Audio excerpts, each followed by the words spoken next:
dilin sənin kimə aid olduğunu göstərir. Müqəddəs yazıda deyilir, ürək dolduğundan dil danışar.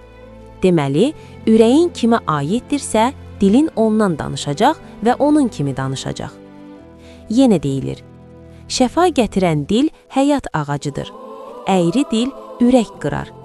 Deməli, mənim qəlbimdə həyat varsa, dilim şəfa verəcək. Əgər qəlbimdə şər varsa, dilim yaralayacaq və öldürəcək.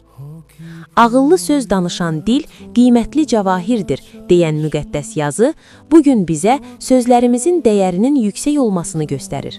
Bu dəyərin isə biliyə və dərrakiyə söykəndiyini deyir. Səbirlə hökümdarı belə inandırmaq olar. Şirin dil sümükləri belə yumşaldar. Deməli, ağılla deyilən söz bizə səbir və dözüm verir. Ən sərt ürəyi belə fəth etməyə kömək edir. Şimal küləyi yağış yağdırar. Qeybətçi dil insanın üzünə qəzəb gətirər, deyən yazı isə qeybətçi bir dilin həm insanın öz ürəyində, həm də qarşısındakının ürəyində soyuqluq yaratdığını, qəzəb və nifrətə səbəb olduğunu deyir.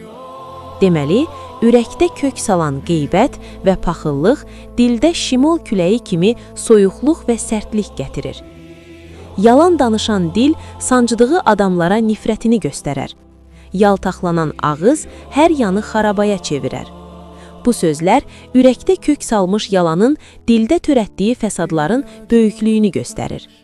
Deməli, dilimdə əgər bunlar varsa, ürəyimdə kök salmış böyük bir şər var və mən nur övladı deyil, qaranlıq və zülmət övladıyam. Unutma, nurun ətrafında qaranlıq olur, amma zülmət içəridən də zülmətdir.